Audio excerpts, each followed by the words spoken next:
Want to know why? Ask how. Howard the Humongous. CNN announced on Wednesday, January 24th, in a headline that the U.S. and Iran are dangerously close to confrontation in the Middle East. To support their point, CNN listed where America and Iran operate. First, they focus on areas where Iran's proxy armies are on the attack. The list of these nations is disturbing: Lebanon, Iraq, Syria, Yemen, the Gaza Strip, and Israel.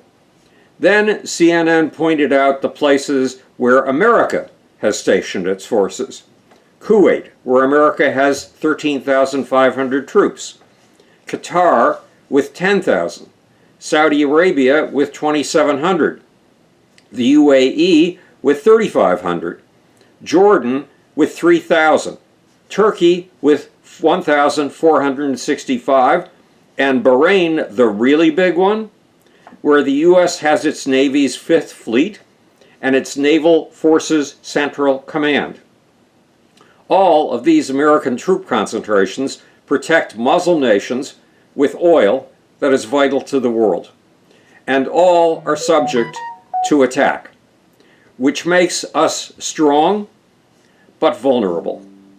However, CNN believes that Iran is performing a delicate balancing act. Tehran's proxy armies are attacking our troops in Iraq and launching sophisticated anti-ship ballistic missiles at cargo vessels in the Red Sea. And Iran's puppets, Hamas, have started a war in Gaza. But Iran is trying to avoid an all-out war with the United States. Meanwhile, Iran is gaining from the Gaza war. It calls its proxy forces in Lebanon, Iraq, Syria, Yemen, the Gaza Strip, and the West Bank of Israel the axis of resistance.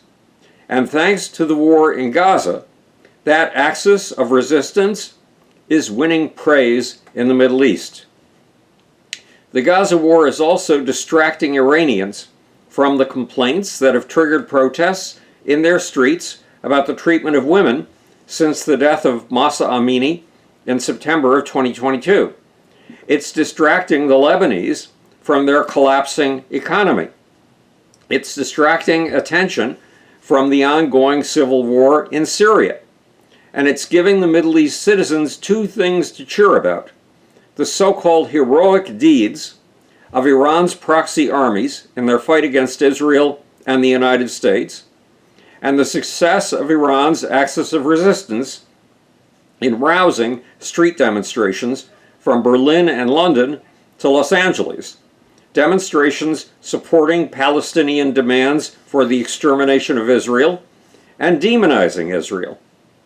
But, says CNN, Iran does not want an all-out war with America. Why? Because CNN says Iran's proxy armies would be wiped out, and Iran would be stripped of its prestige. However, CNN forgets something: Iran's nuclear weapons. Meanwhile, behind all of this is something you will never see: the genocidal goals of the Iranian Islamic Revolution's founder, the Ayatollah Khomeini. Goals you could glimpse in a meeting last week between Dr. Ali Khomsari, the head of Iran's Institute for Compilation and Publication of the Ayatollah Khomeini's works, and the leader of the Islamic Revolution in Iraq. The two men agreed that the Islamic resistance is deeply rooted in the ideals of the founder of the Iranian Islamic Revolution, Ayatollah Khomeini. But that's not all. They also agreed that worldwide all awakening among free-minded people owed its existence to Ayatollah Khomeini. Quote, all those freedom and justice seeking and oppressed people have been inspired by Khomeini's ideals, close quote. And what were the ideals planted by modern Iran's founder, the Ayatollah Khomeini? Global conquest, a global jihad, slitting throats, torturing, and raping, as they did in Israel on October 7th, Said the Ayatollah, any non-Islamic power, whatever form or shape, is necessarily an atheistic power, the tool of Satan. We have no recourse other than to overthrow all governments that do not rest on pure Islamic principles. Continued Iran's Ayatollah, if Islamic civilization had governed the West, we would no longer have to put up with these barbaric goings-on, unworthy even of wild animals. Misdeeds must be punished by the law of retaliation. Cut off the hands of the thief. Kill the murderer instead of putting him in prison. Flog the adulterous woman or man. Your concerns, your humanitarian scruples are more childish than reasonable.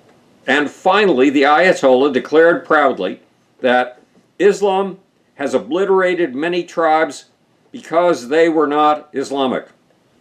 And in the Ayatollah's view, there would be more genocides to come. Against whom? Remember what Iranian crowds chant many times a year in the streets. The slogan of the Ayatollah's revolution: death to America. And don't forget Iran's nukes. This is Howard Bloom, speaking to you from the future. It's your job and my job to make.